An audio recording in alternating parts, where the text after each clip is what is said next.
일수일 밤에 주신 하나님의 말씀은 열왕기하 18장 말씀이 되겠습니다. 히스기야 임금님 하면 남쪽 유다나라 임금님이 되겠습니다. 2절 말씀에 가면은 이 히스기야가 25살에 임금님이 되어서 남쪽 유다나라를 29년 동안 다스렸다 하는 것을 성경 말씀은 기록을 하고 있습니다. 13절 말씀에 가면 그 히스기야가 14년째 되던 해에 큰 전쟁이 일어났습니다. 시기적으로는 주전 701년이 되겠습니다. 북쪽에 있던 아수르 나라가 유다 나라를 침공한 것입니다. 여러분 잘 아시는 대로 아수르 나라는 주전 722년에 북쪽 이스라엘을 공격하여서 북쪽 이스라엘이 완전히 멸망을 당하였지요. 남쪽 유다 사람들이 얼마나 두려웠을까요? 그 강력한 전쟁의 힘, 정복의 능력을 가지고 남쪽 유다 나라도 침공을 했는데요. 그 옛날의 전쟁은 잘 아시는 대로 장기전이 많았습니다. 요즘처럼 첨단 무기가 발달된 것도 아니고요. 칼이나 창이나 활을 가지고 전쟁을 하니까 오랜 기간 시간이 걸렸던 전쟁들이 많이 있습니다. 대개는 이렇게 성을 포위를 해서 장기전에 들어가게 되는데요. 성 안에 있던 사람들이 생기게 되는 문제는 이 양식과 물이 문제입니다. 오랜 기간 시간이 흐르면 양식이 다 고갈되어서 많은 사람들이 어려움을 당하게 되는데요. 이 아수르나라가 침공했을 때 히스기야 임금님은 한 가지 좋은 아이디어를 생각하게 된 것입니다. 예루살렘은 이 높은 산지에 있습니다. 그렇기 때문에 물을 얻기가 쉽지 않은데요. 그 예루살렘 성 바깥에 기온이라는 샘물이 있었습니다. 항시 물이 솟아오르곤 했는데 예루살렘 성 안에 있던 사람들이 그 기온에서 나는 물을 먹곤 했습니다. 히스기야 임금님이 아수르 나라의 침공에 대비하여서 이 예루살렘 성 안과 성 바깥에 있는 기온 샘물과 연결하는 수로를 뚫게 되는 것입니다. 히스기야 터널이라고 그러지요. 이 수로는 직선거리로 하면은 약 300m가 넘습니다. 그러나 히스기야 임금님은 기술자들을 통하여서 직선으로 뚫지 않고 이렇게 꼬불꼬불하게 터널을 뚫게 되는데요. 그 터널의 길이는 자그마치 533m가 되겠습니다. 오늘날까지 그 터널이 보존되어 있는데 여러분 그림에 보시는 대로 이 넓이는 약 60cm, 이 높이는 사람들이 걸어 다닐 수 있을 정도로 많은 물을 운반할 수 있는 그런 수로를 터널을 만들었던 것입니다. 참 놀라운 것은 533m 되는 그 긴 수로를 지금부터 2710년 전에 뚫을 때 기하학적으로 정확하게 뚫었다는 것입니다. 사람들이 이 터널을 뚫을 때 한쪽에서만 파 들어가는 것이 아니고 기온 샘물 쪽에서 파 들어가고 예루살렘 성 안에 있는 실로암 그 연못에서 또 이렇게 터널을 파서 뚫고 들어가서 가운데 이렇게 만나게 되는데요. 발굴된 그 히스기야 터널을 조사해 보니까 이 낙차가 말이죠. 물은 여러분 잘 아시는 대로 높은 데서 낮은 데로 흐르지 않습니까? 이 기온샘에서 예루살렘 성 안에 있는 실로암으로 물이 흘러야 되는데 그 낙차는 32cm입니다. 32cm의 낙차를 가지고 물이 흘러서 예루살렘 성 안으로 들어오고 그 실로암, 여러분 잘 아시는 요한복음 9장에 나오는 실로암 연못이 있지 않습니까? 그것으로 이제 물이 흘러 들어오게 되는데요. 그러면 어떻게 해서 이 고대의 사람들이 터널을 뚫는데 그렇게 정확하게 경사를 고려하여서 터널을 뚫을 수가 있게 된 것인가? 여러분 궁금하지 않습니까?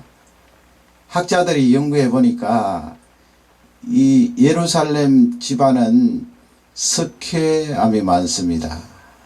그래서 이 기혼 샘 쪽에 있는 물이 갈라진 석회암 쪽으로 지하에 말이죠. 물이 졸졸졸졸 흘렀습니다. 조금 흘렀겠지요.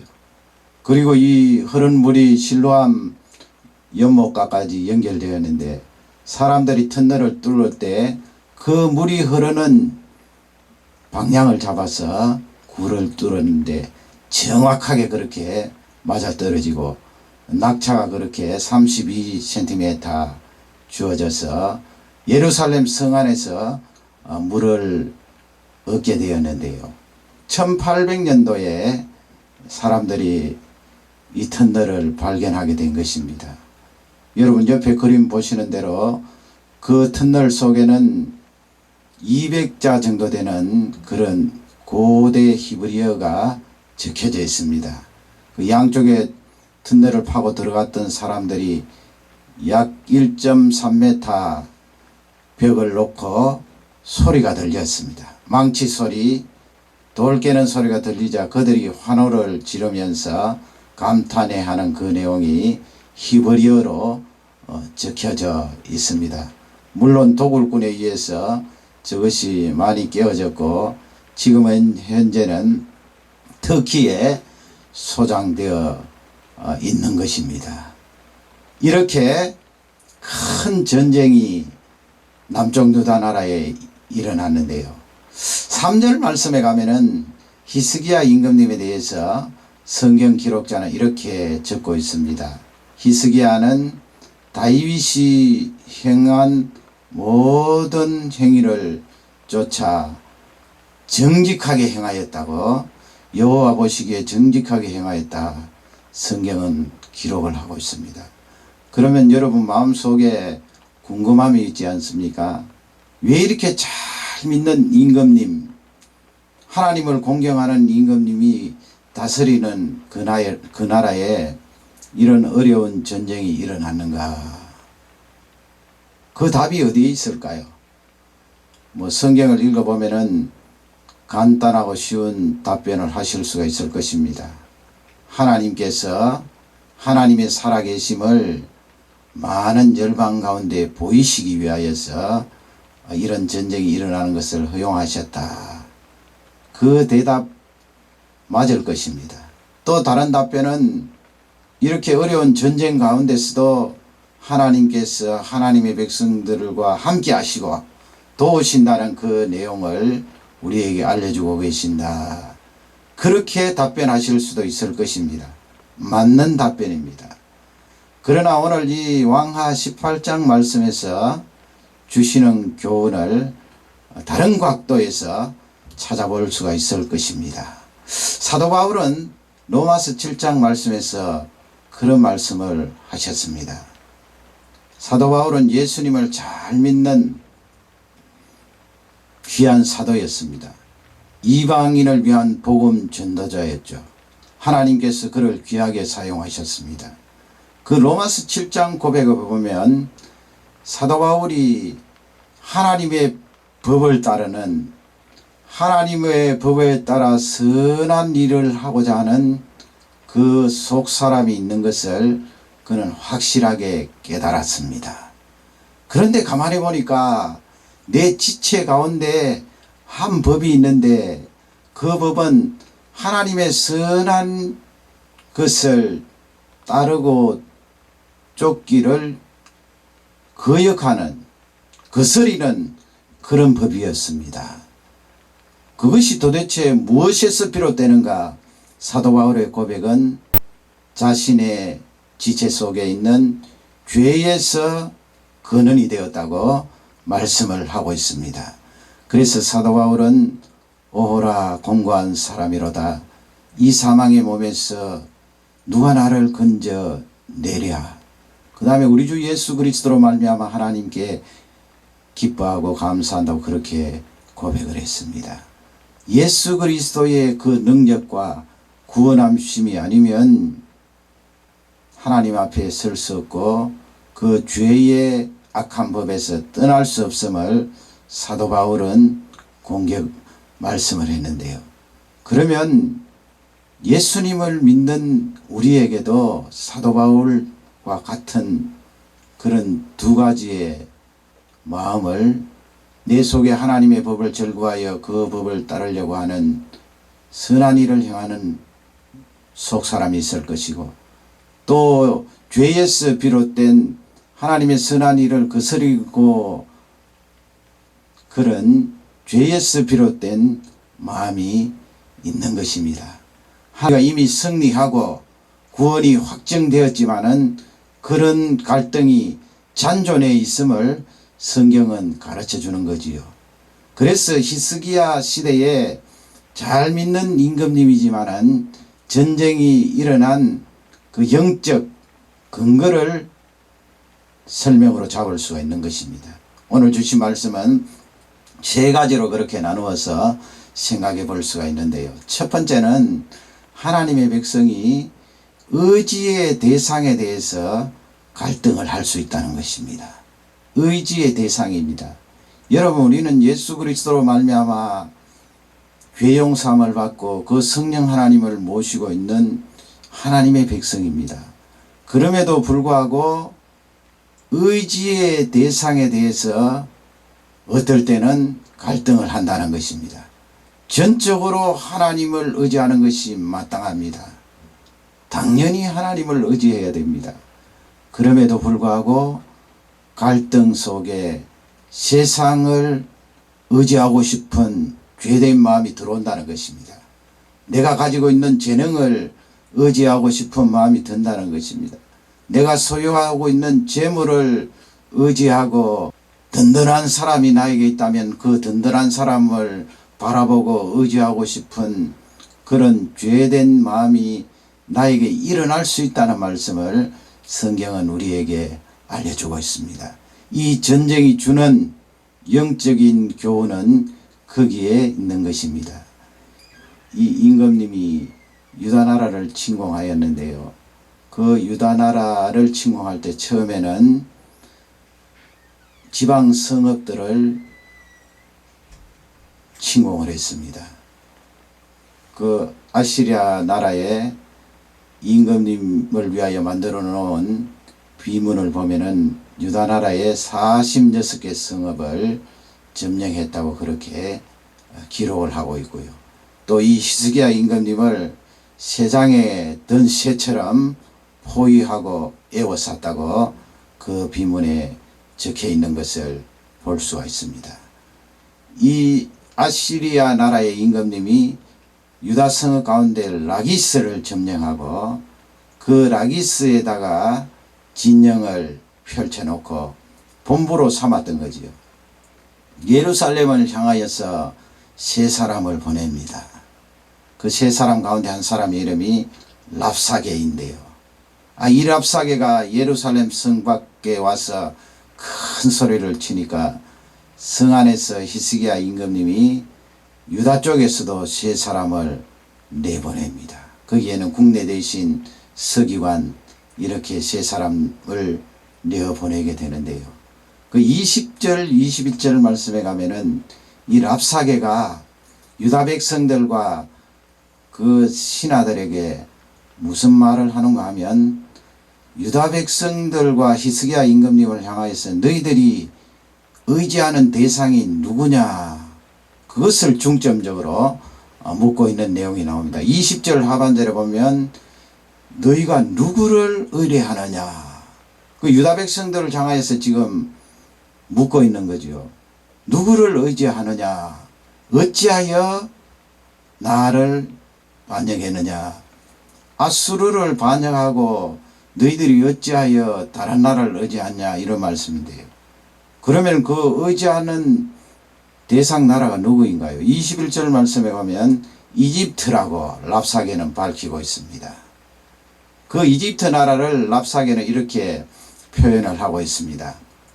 상한 갈대 지팡이와 같은 이집트라고 그렇게 랍사게는 꼬집고 있습니다. 여러분, 강변이나 바닷가에 가면은 갈대를 볼 수가 있습니다. 갈대는 속이 비어 있습니다. 그리고 그 갈대는 연합니다. 잘 풀어진다는 말씀이에요. 이 랍사게가 이집트를 비유하기를 상한 갈대라고 비유를 하고 있습니다. 꺾였다는 거지요. 그 상한 갈대를 지팡이로 삼은 유다 백성들을 향하여서 꼬집고 있는 것입니다. 유다 백성들이 의지하는 지팡이로 이집트를 잡았는데 사실상은 이미 꺾여진 지팡이라는 것입니다.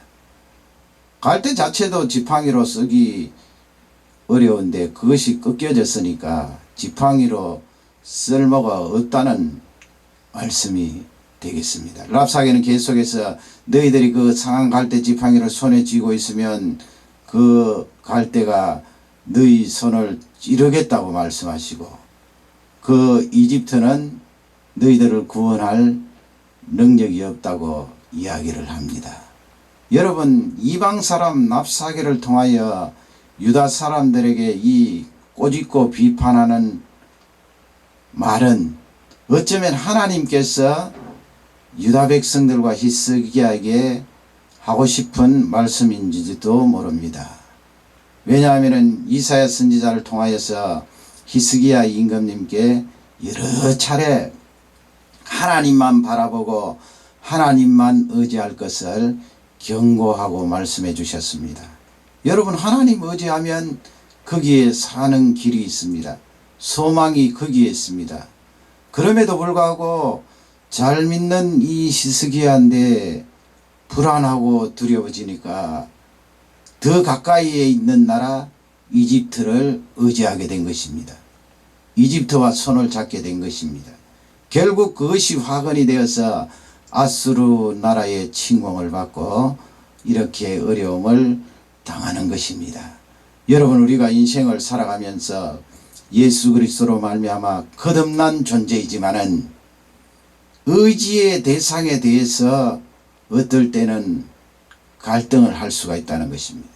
내 속에 이 죄된 지체에 이 영향이 나에게 들어와서 하나님을 의지하고자 하는 그 선한 방향을 바꾸어서 자기가 원하는 다른 대상을 의지하도록 만드는 그런 일이 우리 신앙인에게 일어날 수 있음을 말씀하고 있습니다.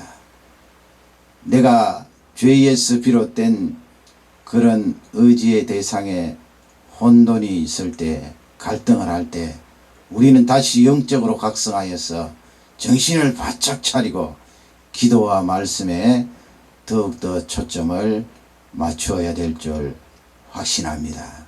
우리의 의지의 대상은 오직 하나님이십니다. 두 번째, 이 전쟁을 통하여서 얻을 수 있는 귀한 내용은 우리 하나님의 백성이 하나님의 말씀을 지키지 않습니까? 진리의 말씀을 따르는 것입니다. 진리의 말씀을 따를 때 갈등이 들어올 수 있다는 것입니다. 그 중간 과정에서 갈등이 들어올 수 있다는 귀한 말씀이 되겠습니다. 내가 이렇게 하나님의 말씀을 따르고 하나님의 말씀을 지키는데 이러다가 손해보는 것 아닌가? 세상 사람들은 다 자기 마음대로 자기 고집대로 살아가는데 내가 붙드는 이 진리의 말씀대로 쭉 따라가니 외롭고 힘드는구나. 그래서 내가 이렇게 가다가 자초가 되는 것은 아닌가? 바다에 빠지는 것은 아닌가? 뭐 심하게 말씀드리면 망하는 것은 아닌가? 내가 따라가는 이 길이 과연 맞는가? 물론 여러분, 구원의 문제에 대해서는 흔들림이 없겠지만은 이 세상 살면서 하나님의 말씀을 적용하고 실천할 때에 삶 속에 부딪히는 그런 고난과 연단이 많지 않습니까? 그럴 때에 갈등이 들어올 수 있다는 것입니다. 이 랍사게가 유다 백성들과 그 유다 신하들에게 22절 23절에서 무엇이라고 말씀을 합니까? 그 22절 말씀에 가면은요, 너희들 히스기야 왕이 말하는 그것을 믿지 마라고 말합니다. 믿지 마라, 따르지 마라. 그러면서 반론을 제기하는데 그 근거가 어디에 있는가 하면 히스기야 임금님이 산 위에 있는 산당을 제하였습니다. 또 산 위에 있는 제단을 제하였습니다.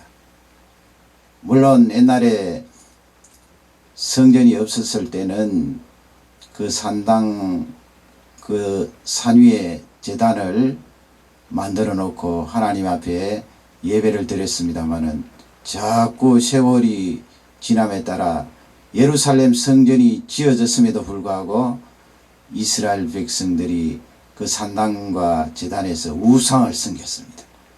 그러니 히스기야 임금님이 개혁 정책을 내어서 우상을 섬기는 그 산당과 제단을 다 지하여 버렸습니다. 그러나 이 랍사게는 교묘하게 말을 하고 있습니다. 뭐라고 말하냐면 거기 22절에 보면 하나님의 산당과 하나님의 제단을 제하였다고 말합니다.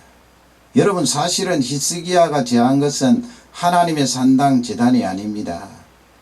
우상의 산당, 우상의 제단입니다. 이 랍사게가 잘못 이야기하는 거죠. 그리고 그 다음에 무엇이라고 말하고 있는 것입니까? 히스기야가 예루살렘에 있는 백성들과 유다 사람들에게 너희들 이 예루살렘에서만 하나님을 예배하라, 그렇게 하지 않았느냐, 유다 백성들에게 지금 말을 하고 있는 것입니다. 사실 그랬습니다. 23절 말씀에 가면은 그렇게 말해 놓고는 너희들 그렇다면은 히스기야 임금님이 그렇게 하나님의 말씀대로 산당과 제단을 제하여 버리고 예루살렘 성전에서만 예배를 드리라고 했는데 그 결과가 무엇이냐는 것입니다. 23절 말씀에 가면은 너희들 가운데 말 탄 자를 하나라도 내면 내가 말 2,000피를 너희에게 주리라. 그 앞에 무엇이라고 말하는가 하면 나의 임금님과 아수르 임금님과 승부를 겨루어 보자. 그러면 너희들 가운데 말 탄 사람 한 사람이라도 내게 한다면 우리 쪽에서 말 2,000마리를 내어주겠다. 심히 모욕하고 이스라엘 백성들이, 유다 백성들이 하나님의 말씀대로 히스기야의 명령대로 제단을 제하여 버리고 우상의 산당을 폐기시킨 그 결과 너희들에게 돌아오는 것이 무엇이 있냐는 것입니다. 예루살렘 성전에서 하나님을 예배하고 찬양을 했는데 그 예배하고 찬양한 결과가 무엇이냐는 것입니다. 이렇게 전쟁이 일어났을 때 말 탄 사람 한 사람 내어놓을 수 있겠느냐는 거예요. 그러니 그 말의 핵심은 유다 백성들아, 하나님의 말씀대로 따라 산 너희들이 손에 쥐고 있는 것이 무엇이냐, 얻은 결과가 무엇인가, 그것을 지금 따지고 있는 것입니다. 여러분, 우리 마음속에 있는 이 죄에서 비롯된 하나님의 선을 행하기를 역행하는 그 내 지체 속의 법, 그 법은 나를 향하여 그렇게 소리칠 수가 있습니다. 너 그렇게 진리를 말하고 하나님의 말씀을 말하는데 그 말씀대로 따라 살고 그 말씀대로 열심히 지금까지 지켜온 너 손에 쥐고 있는 것이 무엇이냐? 말 탄 사람 한 사람 제대로 배출할 수 있느냐? 우리는 한번 봐라. 말 2,000마리도 너에게 줄 수 있을 정도로 강력한 나라이다. 하나님의 말씀을 따라 사는 것이 과연 많으냐? 그것을 지금 공격을 하고 있습니다. 여러분, 신앙생활하면서 이와 같은 갈등은 간간히 우리 속에 들어올 수가 있는 것입니다. 그러나 그것은 속임수인 것입니다. 하나님의 말씀을 끝까지 따라가면은 거기에는 하나님이 예비하신 능력이 있습니다. 거기에는 사는 길이 있습니다. 그것이 바로 성공입니다. 그것을 오늘 이 전쟁을 통하여 우리에게 잘 알려주고 있습니다. 하나님의 말씀을 따르는 그 길이 썩은 길이 아닌 것입니다. 올바른 길입니다. 여러분 계속해서 하나님의 말씀을 지키고 따르고 순종하는 능력의 종들이 되시기를 주님의 이름으로 축원합니다. 마지막 세 번째로 우리 하나님의 백성들에게 일어날 수 있는 갈등은 달콤함입니다. 달콤한 속삭임이지요. 여기서 달콤하다는 것은 여러분 우리가 이 음식을 먹을 때나 또 스낵을 먹을 때 달콤한 것을 좋아하지 않아요.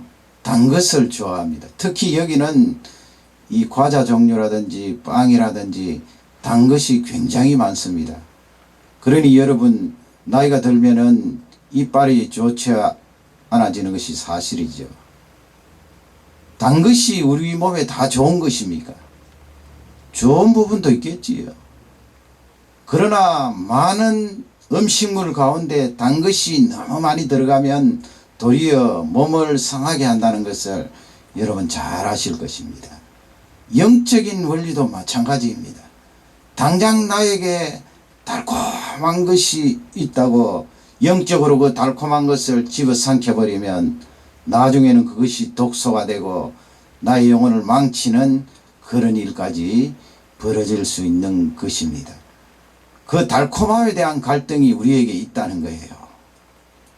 하나님의 선을 행하려고 하는 하나님의 법은 내 속사람은 씀에도 불구하고 그쪽을 따라가고 고통스러움에도 불구하고 아픔이 있음에도 불구하고 그 선한 일을 따라가려고 하는데 반면에 죄에서 비롯된 그 지체의 법은 나를 막 잡습니다.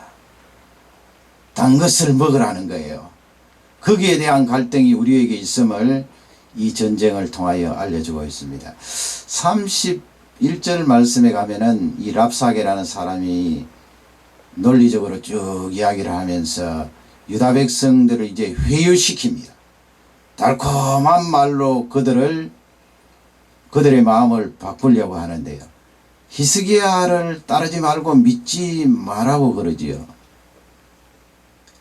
그리고 자기들이 포도를 주고 무화과를 먹을 수 있게 한다는 것입니다. 거기 말씀해 보면 31절에 각각 무화과와 포도를 먹겠다고 말하고 있지요. 또 자기 우물에서 물을 얻겠다고 그렇게 말하고 있습니다. 지금 포위가 되어서 전쟁 중에 있는 백성들에게 얼마나 시급한 문제입니까? 물이 필요합니다. 양식이 필요합니다.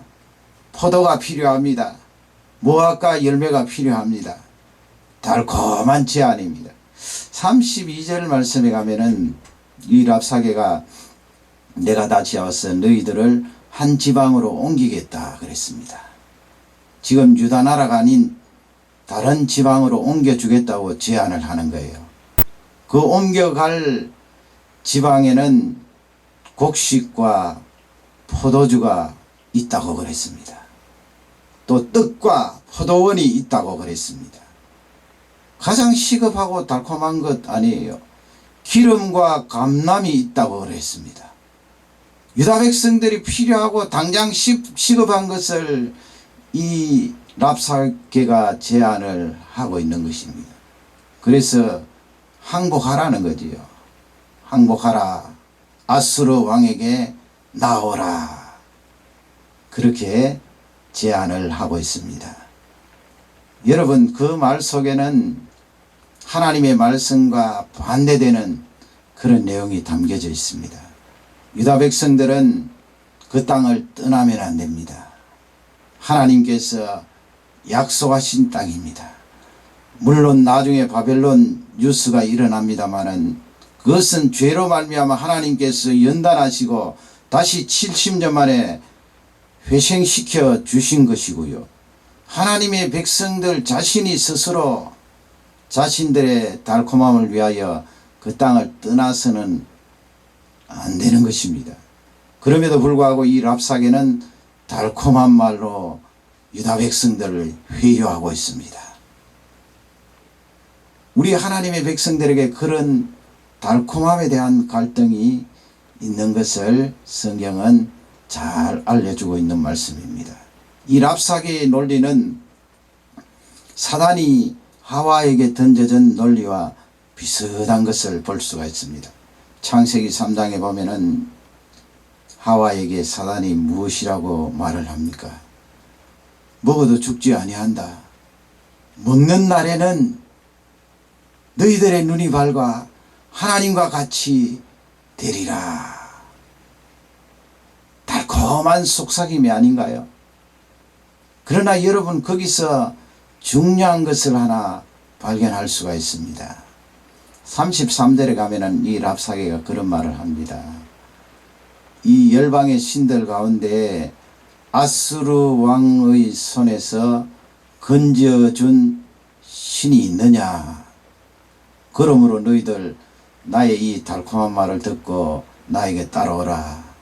그런 내용이겠지요. 참 건방지고 교만한 말이에요. 그 열방의 신들 가운데 하나님을 포함시켰거든요. 물론 다른 우상들은 아수르의 손에서 건져줄 수가 없지요. 우상이 어떻게 건져주나요? 그러나 이 우주 만물의 창조주이신 그 살아계신 하나님을 거기에 포함시켜서 건져줄 신이 있느냐 말을 하는데, 이게 사단의 말입니다. 사단이 하와를 꼬일 때도 그런 내용이 들어있지 않습니까? 너희 눈이 밝아 하나님과 같이 되리라. 그 달콤함 속에는 교만이 꽉 들어있는 것입니다. 달콤함 속에 파헤쳐 보면 그 속에 교만이 꽉 차 있어서 그 교만으로 말미암아 나를 넘어지게 하고 큰 어려움을 당하게 하는 것입니다. 그러므로 여러분, 달콤한 말 속에 교만의 요소가 있는가 없는가 늘 살펴보는 일이 우리에게 대단히 중요합니다. 여러분, 영적 생활, 우리의 신앙생활 가운데 달콤한 것은 항상 주의를 해야 됩니다. 내가 지금 당장 그것을 먹어버리면 내 배가 부르고 달콤하다 해서 그것을 집어삼키면 큰 유혹에 빠지게 되는 것입니다. 예수님께서 40일 동안 금식하실 때에 첫 번째로 사단이 던져준 시험이 무엇인가요? 예수님은 하나님의 아들이시니까 돌도 떡으로 만드실 수가 있습니다. 말씀만 하시면 됩니다. 그러니 사단이 그것을 잘 알지요. 그래서 네가 만일 하나님의 아들이거든 이 돌들로 떡덩이가 되게 하라. 그 달콤한 말이에요. 인성을 가지신 예수님께서 시장하시고 줄이셨는데 돌을 가지고 떡을 만들어서 당장 배를 채우고 달콤한 그 포식감을 누리라는 유혹이겠지요. 우리 메시아이신 예수님께서 어림이 있습니까? 하나님의 말씀으로 단번에 물리치셨습니다. 사람이 떡으로만 사는 것이 아니요 여호와의 입에서 나오는 모든 말씀으로 살 것이니라. 그 말씀을 하시면서 승리하셨습니다. 여러분, 오늘 하나님의 백성들에게 찾아올 수 있는 이 갈등들 말씀을 통하여 들었습니다. 우리에게 이와 같은 갈등이 생길 때 담대하게 물리치시고 우리 예수님처럼 하나님의 말씀을 내어미셔서 늘 승리하는 삶을 사시기를 주님의 이름으로 축원합니다.